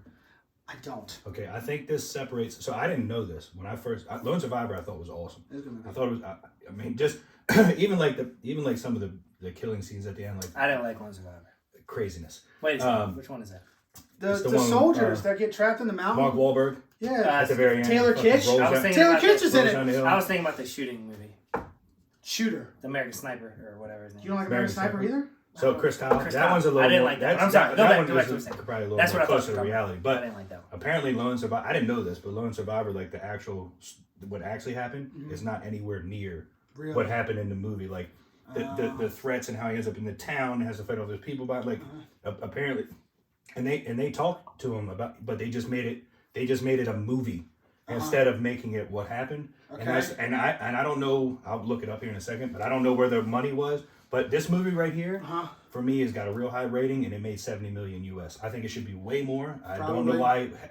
Like I said, when I rewatched it today, I was like, "Holy shit!" It might be political implications. 100%. Is what? It might be political implications. Yes, I don't disagree with you. Why isn't it on television more? Why? I mean, we put the dumbest. We put you go. WandaVision. Oh my god! But yeah, Peter Berg directed Lone Survivor. Okay. Who I like. I'm gonna look it up. Yeah, that's fine. I'm gonna look it up while we carry on. But yeah, that does happen though. Like that does happen with movies. Like sometimes you're trying to get, and that goes to a point that you wanted to make because there's a scene at the very beginning. And I don't know if this is true. I watched all the special features available and they didn't mention it, but I have to think. How do you know that? I hope it's Peter true. Berg. He knows. Because I like him as a director. He's directed a lot of good movies. So the scene Bren's referencing is they get to Benghazi, pick up John Krasinski at the airport, and they're on their way to the compound. They get stopped, and it's by a militia. The militia shows up, puts guns in their face. They pull guns on them. They talk tough, and the militia puts their hands down and let them go by. It doesn't seem like that would ever happen in real life. That's one of my favorite scenes in the movie. It's a good scene. But that's what I'm saying. The story itself. Look up there. The story itself is good enough for it not to need that. But they put it in, and if that's not a true thing that happened, it just felt forced for me. I don't know. I feel like with that part, with the care that they put into this, I'd like someone to confirm that happened. I'll do some research, and I hopefully I will be able to find out if that actually happened. But the way what happens is the U.S. takes out Gaddafi, right? Who was the tyrannical leader of Libya. Yep. So after they take him out, then all these militias form, and they're all fighting for territory and trying to, they raid his weapons caches and all that stuff. So they're armed to the teeth, right? The whole reason the CIA is even there is to try to make sure that these arms don't get to the black market and make it out of Libya, right? So they're buying them and they're trying to buy them and tracking people that sell them. Yeah, spy shit. Yeah, so the intentions are good. I think are admirable. You don't want all that shit just ending up anywhere. You know what I mean? You want to try to make sure. We're the only ones doing it. We're not the world's police, and that's why people got so pissed off at the Iraq War. Okay, that's fair, but you want those weapons getting just in anyone's hands? Why are we in the United Nations if we're the only one that's going to do anything about it? I don't know, man, because we're a superpower. I don't know what's the answer to that? That's how you stay a superpower. I don't know. All those weapons, I don't know. It just, the point I'm making though. I'm just saying. You gotta let the Lord of War go over there and grab them. Nick Cage. Nick Cage got it. He can handle this. That's a true story. Yeah. Hell yeah. Mm-hmm. But I love that scene. The scene that Chris was referring to. Yeah. I like They get stopped by one of these crazy militias. When they cross the guns at first, and then they switch him back. He's like, "You don't want to do that." And he looks at him. He's like, "Are you willing to die today?" Yeah, that's one of the best lines, man. Is he goes, the guy's name is Tyrone Roan Woods. Yeah, Roan. Tyrone's a funny name. He's awesome, man. Good. Yeah. He's one of the guys that dies. Yeah. Go ahead. No, I'm gonna say it. Well, he wasn't gonna say it. All he said was yeah. I gave him the layup. He was like, nah. Pass it back. Well, because I was gonna make the point later that. Oh. But anyway, no. It's good. It's good. The guy goes. Tyrone asks him how willing are you to die for your country? Because I'm ready to go right here, right now. Great. Yeah. Great. And he's like, if you look up, I think you said it right. He's like, you see the drone? Well, it sees you, and that's how they get out of it. Face. It knows your family. Yeah. I'm telling you right now, if something goes down here, they're going to come to your family's house and kill him. Yeah. I was like, yeah. You know he's in Iron Man 3? Yeah. It doesn't and The Departed. seem like that would Departed happen. And I hope it did. I really hope it did because that's the only thing. Yeah. Is the movie just started, it's a true story, and the first action scene to me felt very fabricated. I think they were trying to portray, if it's not real, I think they were trying to portray how insane. I get it. How Benghazi was like the Wild West. Yeah. They do an incredible amount. Do you remember the scene where they're running around the back during the fire and the shooting, and they just run past that last shack, and the guys in there watching soccer? Yeah. He's like, this guy's just in here watching soccer. He's like, another Tuesday in Benghazi, or something like that, dude. I love that part. They pointed out 2 or 3 times. When they're holding the compound. Mm-hmm. Yeah, I'm sorry. And there's this crazy soccer I don't know who it was, but it's history, right? So you can look it up. What soccer game was on that night, and literal mortars and bombs and gunfights are happening in the street, and dudes are just not just in the street. Yeah. Those guys were looking over that wall. Yeah. And the next shack over, the guy's just sitting down there with no shoes or shirt on. While mortars are coming down, watching soccer. And stuff can help you with appreciation. Yeah. Be happy for what we have, as bad as it seems. Yeah. So then, like the whole thing, right? Why this all starts to go bad. One is because it is the anniversary of 9/11, right? Well, they were threatened, right? Didn't they say there was a threat that for them to potentially be attacked? Because a U.S. ambassador was there. So a U.S. ambassador came, Chris Stevens, came from Tripoli to Benghazi because he wanted to meet with he was meeting with delegates or whatever. And the way they talk about him in the movie is that he was a true believer of like, we got, Gaddafi out of here. Now Libya can become its own democratic. Was he one of the stars at the very end that they added to the CIA board? No. So that was the two soldiers. Yeah, that's what I thought. He got his own thing, right? Because he's a UN ambassador. So he's at all the soldiers are at this CIA annex, and then Chris Stevens is at a compound a little bit didn't tell him to be at a mile away. They're like literally a mile down the road, and that compound he goes out in public like the day before, and there's a lot of visibility. He's trying to help. He said it was supposed to be a private meeting. Yeah, literally just trying to help, but he's there for good reasons. Exactly. Yeah. So then they find, they know where he is, and they attack the compound that evening, 9/11, like 9 o'clock at night. Who's your favorite character? Or you should ask me that. I mean, I like.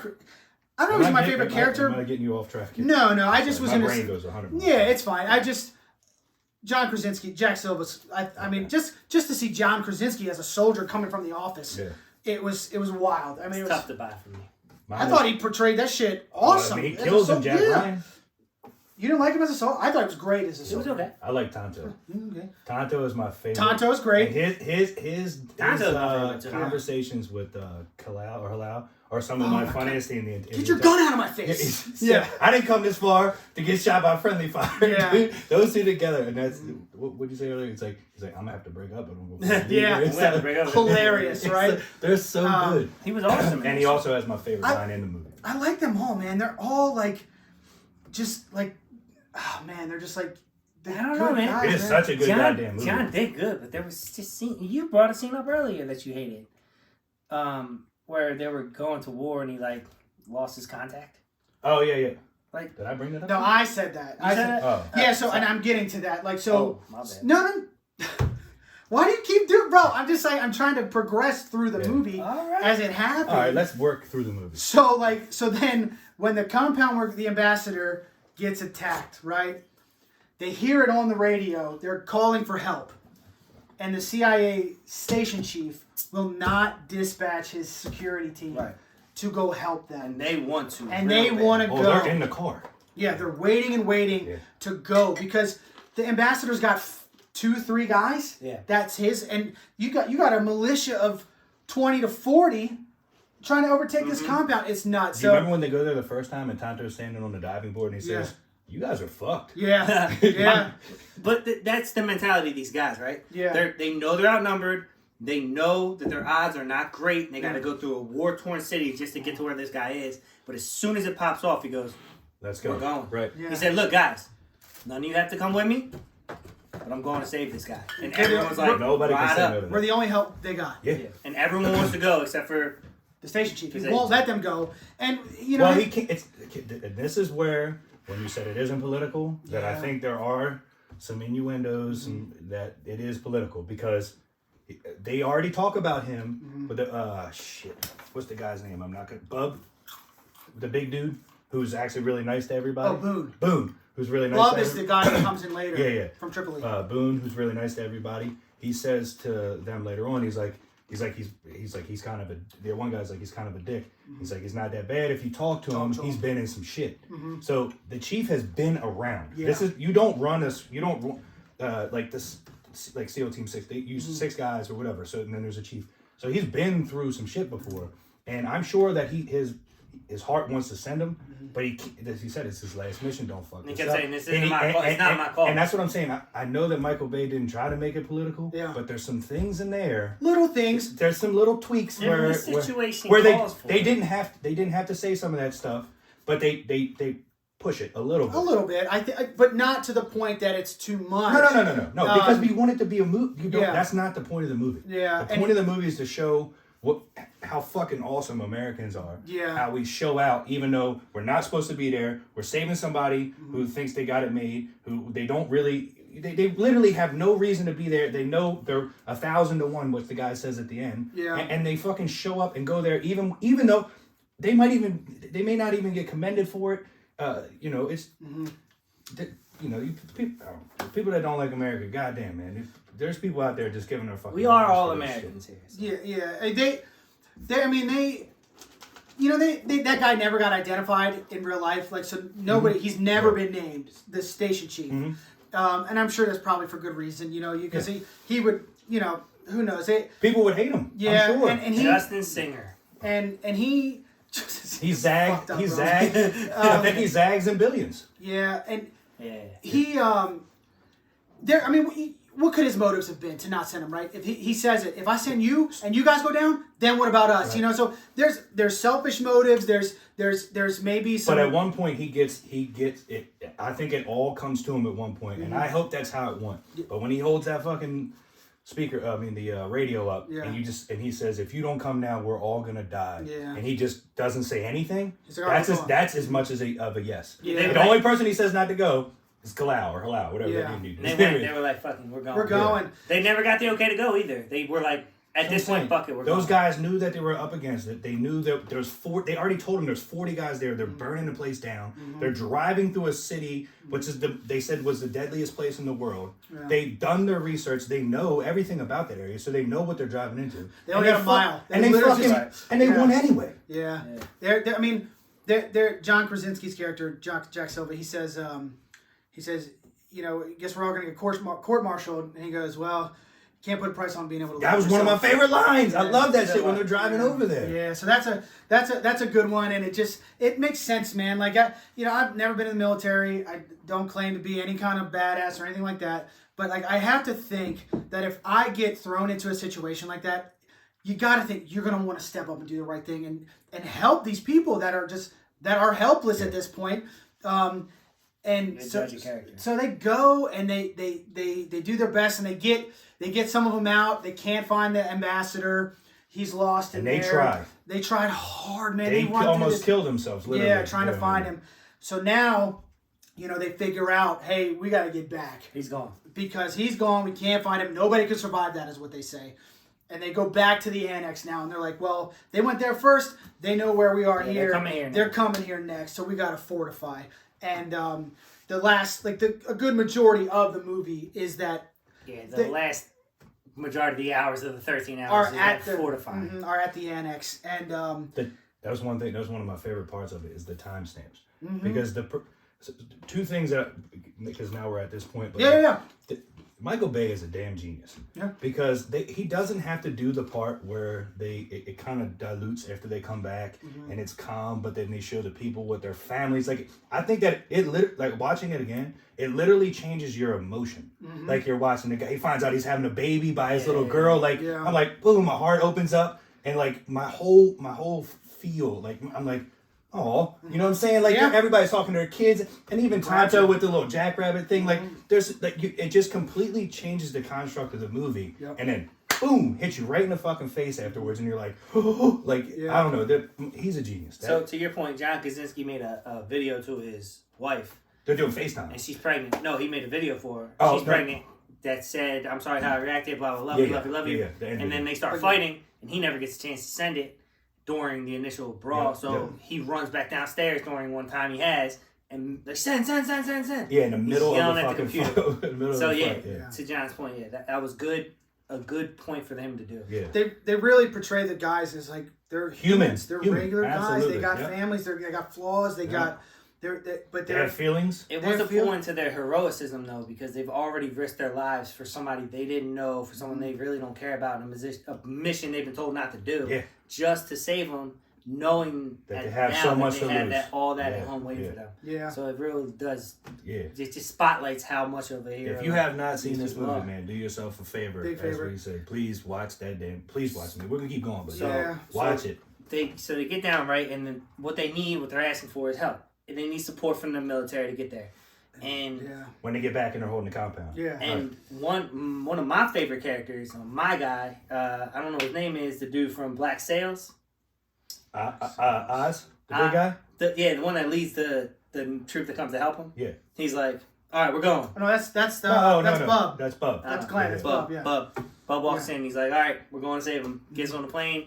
He doesn't get as many people as he wants. He's like, that's it? He's like, yeah. He's like, well, that sucks. Gets on the plane, gets there. And they land, and they get held up at the airport. Mm-hmm. And this is my favorite line of the whole movie. Yeah, but they've been sitting there at the airport, and they're like, we gotta go. Because they don't have Google or they don't have maps. They can't find where this place is. That's what he They're said. Not from Benghazi. He said it's not on Google Maps. Yeah, they can't find it. So he's like, we need the escort to show us where it is. Where is it? Where is it? And they're like, well, wait, we need people. We need help. And he walks over to one guy, and he puts his hand like on his chest, and he talks to this guy, and he goes, if my soldiers start getting killed, I'm coming back here and slitting everybody's throat. Mm-hmm. And tell him I'm starting with you. Yeah. But he says it as he slaps him in the chest. I'm fucking done. Yeah. Awesome. Yeah. I was like, ooh. So again, starting with him. And this is one of those scenarios where, like when you were saying at the beginning, where it seemed a little fantastical, but I just allow my mind to assume that that's close to real. It was just that scene. You know what I'm saying? It was just that scene. The rest of it. Well, even that scene that you just said. Even that scene that you just said, I think that you allow your brain to assume that part is real. But I hope to God that it was. Because I hope that's where I hope that because something had to motivate those guys to get them from that airport to wherever that compound. If my soldiers die, I'm slitting everyone in this room. Slap him in the chest. Tell him I'm starting with this guy. Because they were calling for help. Yeah, that's nobody. The whole point of the movie, right? They wouldn't even do a goddamn flyover. Yeah, and the one place was 20 minutes away by plane. Yeah, nobody would help them, man. They were just there, and it's so really. It is these 6 guys that I like. It's 6 guys, and that they portray some of these CIA folks as like assholes. Like they look down on the soldiers, and they're not as smart as them, and they're not this, and they're not that. And then so when they get back and they realize all the CIA people are like, oh man, it's actually like, oh shit, you know. There's another line where one of the guys like, nothing's ever gonna actually happen. Right. But one of the case officers says to Rowan, he goes, what's it like out there? He goes, grab a gun, meet me on the roof. I'll tell you all about it.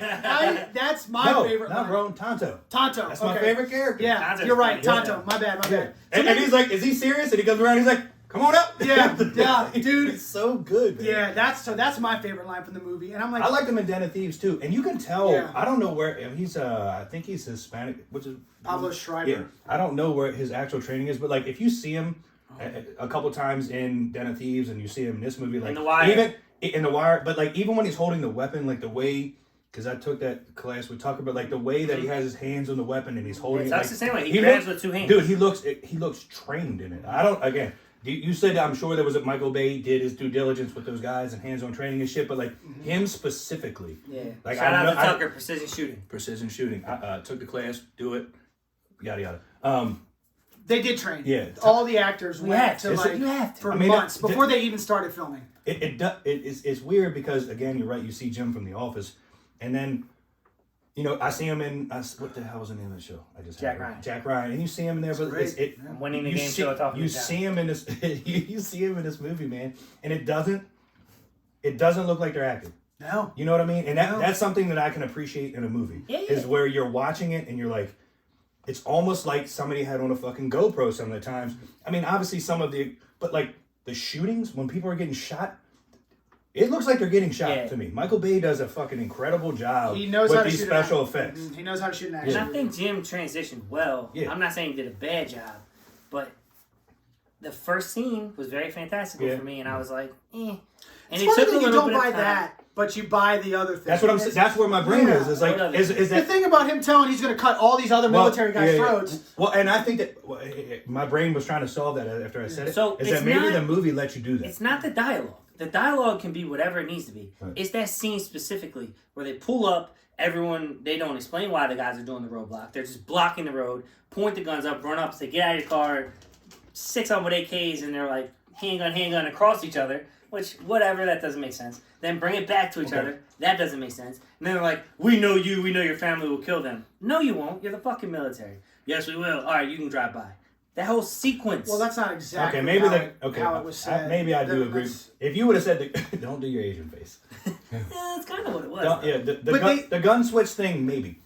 And to be honest, that could be training, bro. To like, I'm covering you, you're covering me, type thing. Sure, those but neither one of them look nervous. Even like when they zoom in on Jim, but his name isn't Jim. But then when they zoom in on him and like you see him breathing, and this is something I noticed from playing poker a lot. Is like you can definitely see how people breathe and swallow a lot when you're playing poker against them. If they're bluffing, like you can just notice. You just notice little intricacies. Yeah. But when you look at him, I know it's a movie. But he looks very calm in it. That was something I was trying to look for immediately. Which like is cool. His breathing he was content.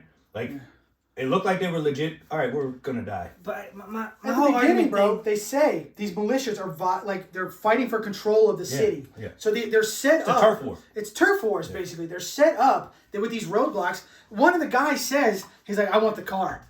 That's what one of the guys that held him up was like, I want the car. Pull over for search. They're gonna jack him out of there. Yeah. And he's gonna steal the car. Right. And no weapons and then. No weapons. Ron's like, man, you know I can't do that. Yeah, I know. I hope it happened. I hope it happened. But the point of the airport scene, the point of the airport scene that I saw, but I ain't got time. Yeah. The point of the airport scene that I saw that I liked isn't necessarily the dialogue. The dialogue was awesome, but I think that's written. I think it was more of the director trying to show how hard the soldiers that were there were actually trying to all get three them. of them. And that mattered to me. That's why that scene mattered to my perspective of it. I got you. Compared to the roadblock But scene. the dialect doesn't make it worse. It makes it much better. Do you think this movie is any different if that first scene with the roadblock isn't in it? I think they had to do something. You could just see it. You could just look out the window and see people getting killed or something. It's the same effect. I don't know that I think that's true. I mean, if you just look out the window and see people getting killed, that's just another day there, as they make it seem. But when it becomes interpersonal, then it's a little bit different. So check me out. You're riding down. You see a guy shooting.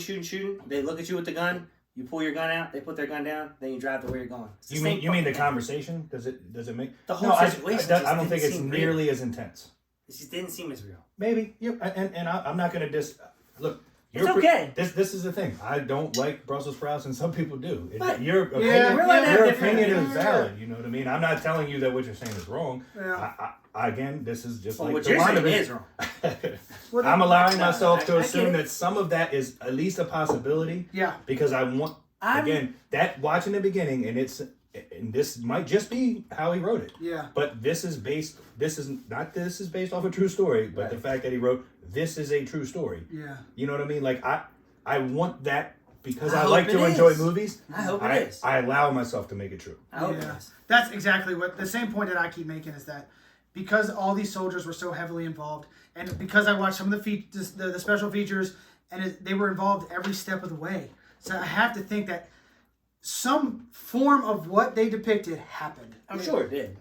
At least getting stopped. Yeah. And maybe not, obviously not, maybe the back and forth or the this or that, but somehow if they did get stopped, somehow he was able to get out of that. Maybe it was like in that one gun movie where he just gave him a carton of cigarettes and they got through or whatever. Yeah. The dude from Superbad. Yeah. Jon Hull, not Lord of War. I forget what it's called. No, the other one. Whatever. Michael Cera. Huh? What are you talking about? No, Jonah Hill and some War Dogs. War Dogs. Yeah, that actually has a guy from Lord of War in it though. That's what's his name's character. Okay. But No, I didn't know. That is him. That's his character. We talk about this a lot sometimes. If I was a director, what I would do differently. You're gonna tell Michael Bay how to shoot. Even the shit. Michael Bay, you suck. Honestly, Michael Bay's been trashed lately. All right, let's tag him in something. So you stop at the roadblock. Even if they were just the same amount of outgunned. Like if it was two dudes with guns and they had two guns, the scene would have been better. To be that outgunned and then talk your way out of it to a foreigner that you're going to kill their family, I don't believe it. You don't have to talk to him, you got to talk to the leader. All you got to do is be like, hey man, people are watching us, they know we're here, and they know about drones over there. That scene could have been done a lot better, is all I'm saying. I disagree. Are you mad at Michael Bay because of 6 I Underground? like that scene, man. Because of what? Because of 6 Underground? What's that? Oh, you haven't seen that? The movie on Netflix? I know you've seen it with Ryan Reynolds I know you've seen that movie. Yeah. No, I didn't watch it. All right. Okay, let's just carry on, Ben. This Yeah, is your it's guy. alright. This is your movie guy. Michael Bay's trash. This is No, you didn't even know he was part of it, bro. You didn't know he produced. He had no idea about Armageddon. You didn't know he directed Armageddon? No. Directed Armageddon, directed Bad Boys. Transformers. The first Bad Boys was good. Second Bad Boys is also good. Yes, the second Pearl Bad Boys Harbor? was good. Pearl Harbor was good. That Michael Bay? Yeah, I think so. I'm gonna Pretty punch sure. you Yeah. right in your face. And then What's he done lately? Transformers 6 Underground, I think. Yeah, was that's the most one. recent. Is Which- it good? So it starts, and it took me. I fell asleep. No, it's not. It's And not. you know what? I love Ryan Before Reynolds. then, you get the Transformers Knights of the movie. yeah, Not that. That's great. I'm talking the three The Shia LaBeouf. the early ones. Those three, because you know I like Shia. I love the first two Transformers. Can I tell you You didn't something? like the third one? Can I tell you something? I ain't seen Peanut Butter Falcon yet. You should watch And it. I'm going. Look, If that's Michael because Bay, I changed my mind. I saw It's your not I saw bad. your list. No, but Shia LaBeouf. I saw your list, and I had to see how high. Is that number one? Two. What's What's number number one? Ooh, The fuck. kid that's. No, it's a new one. we No, just watched. it's a more Jojo Rabbit, right? Jojo Yeah, Rabbit's Jojo Rabbit. number one. I have seen that. Yeah. I love that movie. I thought I spoiled it for you. The one. Probably. Anyway, look, we I'm got sorry, a little my track. brain- No, my no, brain no, does it's, it. and it's fun. I It know. happens. It happens with My three brain talking had concepts. terrible It's all usage. good. Anybody that's still watching is like, listen. I ate all the popcorn. You got the point is that this is a great movie. It's a great movie. It's a great movie Absolutely great. about not just six Heroes, man. A true story of heroism, and it's totally worth your time. And we kind of touched on a little spoilers about like they don't all make it, you know. And it's so worth your time, man. I can't say it any other way. I absolutely love this movie. Please watch it. Tell us what you think. Leave us a comment. We're about to rate this puppy. John, you want to go first? We'll let the guests go. What was your favorite line in the movie? Before I rate it. What's it like out there? Grab a gun. Meet me on the roof. I'll tell you all about it. That's an awesome one. Yeah. Okay. Rating. Yeah. You need that. You have a favorite line you want to say? I have two. Go ahead. Unfortunately. Run them down real quick. So Oz says to him, he says, "Does that look like what is it? 17 fell or 17 Feb. Oh, yeah. To you?" And he says, "The dude Tonto, who's my favorite character. Yeah. He said, Tonto's pretty dude, how can you fucking tell they're all bad guys until they're not?" Yeah. I love that line so much, which just means shoot them all. Yeah. You know what I mean? Because what is your option? You either do shoot them all, or they shoot you first, and one of the six of you die, Yeah. and then you have to shoot them anyway. It's a tough situation because the 17 Feb that he just referenced is another It's militia. an ally. Yeah. They're an ally, but everyone is dressed the same. You don't. Right. There's no No one- uniforms. yeah. You don't know who's who. You got another one? There's a couple, man. Just watch the movie. You'll get them all. Yeah. There's another one where, wait a minute, hold on a second. Tonto says something. They're about to get in the car to go over to save him. Yeah. And Tonto goes, "This is the start of the Holy War." And the dude Boone's in the truck already. And he says, "You're going to start a Holy War in shorts?" Yeah. Strong move. I love that Yeah, line. he was rocking He said shorts, he's got man. on like golfer shorts. Yeah, He's got on his that's smallest funny, shorts yeah. ever. Just watch the movie, man. I could go through it. I got 15 Give of us them your written. rating. 9.2. Woo! 9.2. And in that, the nines. that could potentially be higher for me, honestly. I mean, it's an awesome movie, man. I think it's super underrated. Hey, definitely underrated. I criticized that scene, but that was a tiny scene, It's like just, a minute long. It's selfish of me, but The rest of it is I'm amazing. glad I recommended this because I haven't seen it because they don't air it anywhere. I had to rent it on Amazon Prime. Like, I owned it. Nah. You know what's crazy? I think it was Watch it was streaming on Hulu and Prime for like the longest Oh, time. really? Yeah. Oh yeah, John Krasinski's on Hulu, right? Or no, Prime. yeah, He's on Prime Prime. is on Jack Ryan. Yeah. Jack Ryan's Ryan, on and then Prime. he did Yeah. those two movies that went straight to Prime after the theaters. The Quiet Place. Quiet Yeah, Place, Quiet Place. Good. Oh, do I need to... 9-3. All right, where you at, man? 9-3. gave it a 9-3? No, he gave 9-2. I'm 9-3. Oh, you went over him. I should have gave it higher. I was going 9-1. 10. I'm giving it a 10. I'm right there, dude. At that point, like, what does it matter? We don't want to be boring, be the same score, but kind So of. originally I was 8.9, and then I was like, I need to see this score sheet. I would watch this anytime it's on. Yeah. If it's ever on TV and I'm walking by, oh yeah, I'm gonna sit and watch this. Again, when I'm going to go 8-3. Oof, I'm gonna fucking stab you this pen on the way. All right. That's a good score. That's good. That's not even respectable. Okay. I'm not watching. There it is. Check the movie out. We highly recommend. Come back. Let us know what you think. Please. It's a great movie. If you don't like it, I'd be shocked. Yeah. You're not American if you don't like this movie. I'm sorry, man. It's awesome. Even if you don't like the first scene, you'll like this movie. Yeah. Okay. We have talked for a while. Sorry. You want to skip the game? We can just touch on next week, do the shot, and be out, or do you want to play the game? Fuck yeah, I want to play the game. Too. I can't wait to see how you bad get I do your at text. this. I gotta go see what's up with this band. All right. Who's in there? Yeah. Hey, sorry, fans. I have bad ADHD, so my brain wanders. And I told him not to bring up the stock thing. I did say it because I get. You know what? It's worth talking about, though. Here's me. And you guys, some of you do or don't listen. I do the podcast, so it's easy for me to talk, especially in a scenario with two of my buddies. But when it comes to stuff I like, especially like, man, I love America. I love what these guys did. Mm-hmm. And the stock market right now is crazy, so it's easy for me to start to, I don't know, get involved in a conversation. And that is kind of what happened. It's kind of what happened. Yeah, man. It's. Plus, you have one or two loose cannons. Yeah. You start to chat a little bit. Yeah. The popcorn. Popcorn's fire. EC Pops, I'm telling you, I'm coming back for that peanut butter and chocolate because that shit was so goddamn good. They had that on the shelf today too, but I wanted to get something that maybe. The cinnamon is awesome.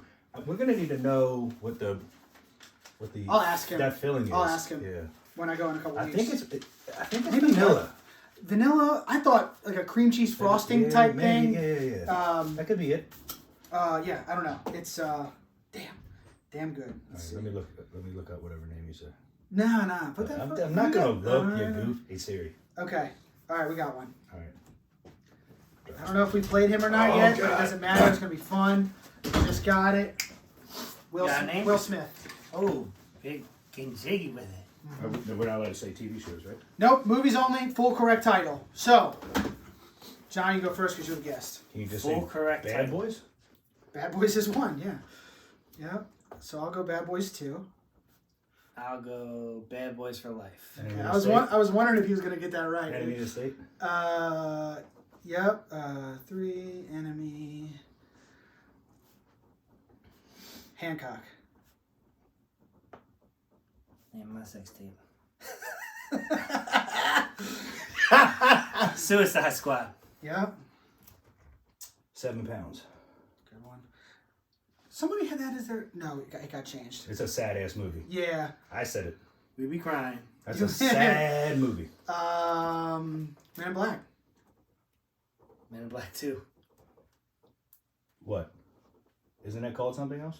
No. I think so. I think it's just MIB2. Pursuit of Happiness. And I know everything that shines ain't always gonna be gold. Pursuit. Wild Wild West. Ooh, yeah. Bro, can I tell you real quick Wow. how many times I listened to that song as a kid, bro? Go I used to love it too. The wild Cisco, wild- bro. You And probably that's know when that it was. is. I bet you That's know when it that. was Drew Hill. And bro, the VHS. If you watch to the end, the Boy, if you music don't video VHS was in like this right son of a there. bitch. Oh man. Oh, Wild Wild God, West. I do miss that It's about a VHS. terrible movie, by the way, Yeah, he gave up the Matrix for that. which is nuts. It's okay. It's okay. I mean, he doesn't need the money, but it's still. You never like, see Keanu again if it wasn't for that's Will Smith tainted taking Wild on- Wild West. That's fair. Okay. Go. Oh, it's me? Yeah. iRobot. Independence Day. Stop with your quick shit, all right? You're confusing me. I'm running through my brain right now. It's gonna get tough now because now I'm almost out. There's like 2 more I know, but there's 2 of you. iRobot. What did you say? Independence Day. Independence Day. Yeah. Oh, that hurts. God, that almost might be it. Shark Tale.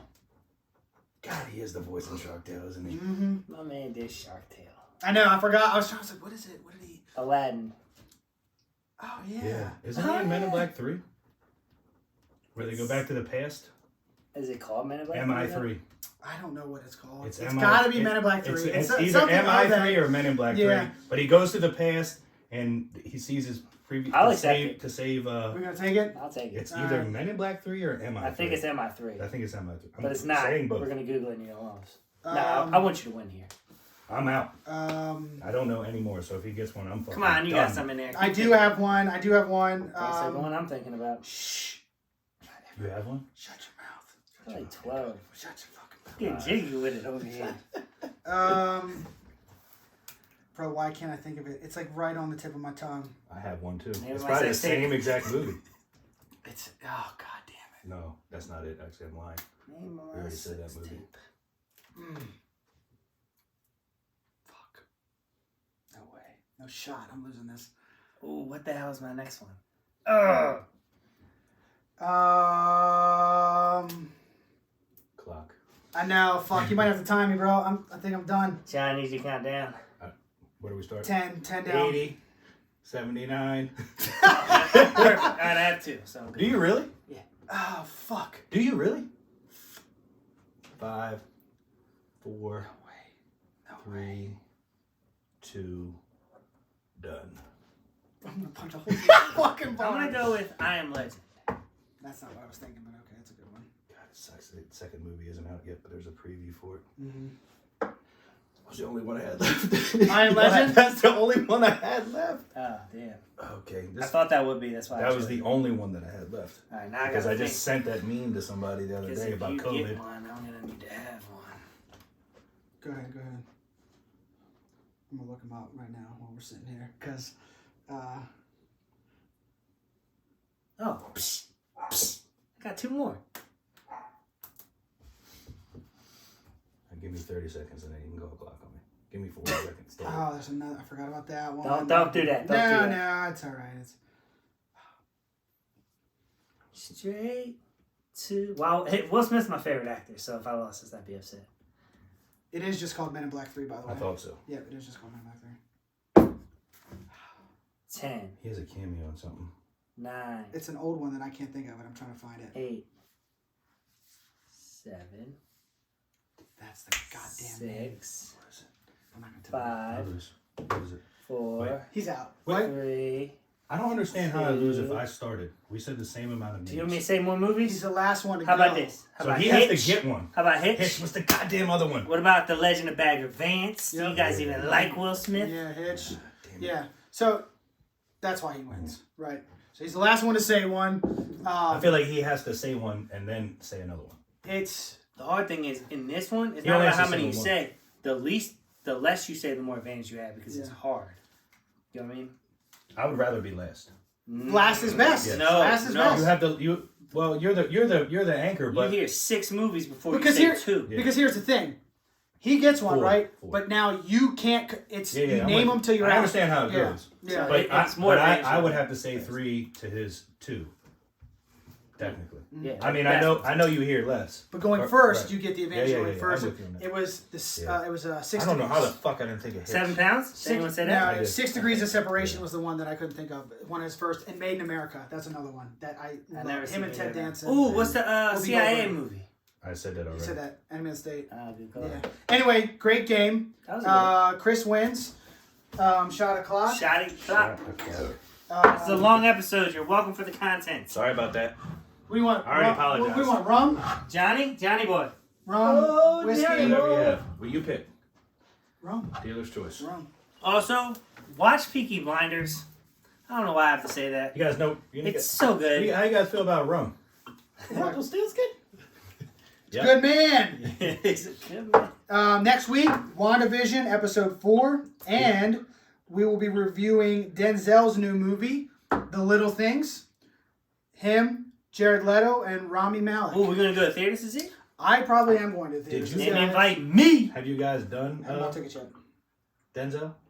We did. Yeah. We did not do well. Oh my god, he's one of my. He's Yeah, we did not do well. Will's one of my top, favorite. He's one of my top 5. We'll get into later in the year. We're and gonna shit. redo them, We'll for redo sure. people and stuff. Yeah, it'll be fun. Yeah. I- see I- the fix? I See am- Julian fix? Low key, still pissed that I did not get Wolf of Wall Street when we did Leo. Yeah. I You am did a lot better furious this time. about that. Yeah, this was a good game. Yeah, It's a I'm good pissed game. that I didn't get Hitch. Yeah, so The Little Things comes out in theaters tomorrow, the 29th, as well as on HBO Max. So if you don't want to go to theaters, it is on HBO Max, but go support your local theater. I'm okay? theater this. Thanks for having Let's me. get it, guys. baby. Thanks Cheers. for watching.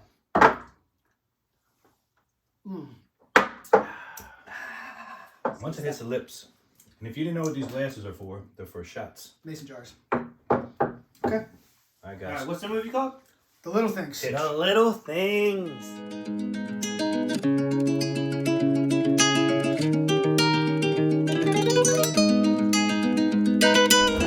Real talk for real movies, yeah, we'll listen. Real life on real hype, you feel different. Underrated, appreciated, or barely made it. You let us know at Law Bay, yeah, you really hate it. And Christmas like in the past, he got it going better. And like Jess, it didn't show up and we don't let up. It's real talk, no theoretical, though it ain't invisible, man. It's so dependable, damn. You can't see him if it's dark or bright. Ask Chris with his Miller Lite. Or Blockbuster, it's so good, right? Candyman or Tony Dodd or Holy God. I mean the devil all the time, or release a lie. Apocalypto, go against the grain like your boy Adam, who drink Jack like Jungle Land and Nick Mullins. Educators, tell us what you know about him. Is it bad or good like Peanut Butter Falcon? Special guests like Danny D and Dave Arnold. Let us look to the future, event horizon. In real life, the movie will never stop. Till it does, we drop and there's no getting up. Until then, subscribe and they let you know the tops. Only way to know for sure is to watch. So shut up and drink your pops, your soda and corn pops, and listen to the real life movie talk. Movie talk. I'm isolated like the lady in black, and I seek revenge for these movies that whack.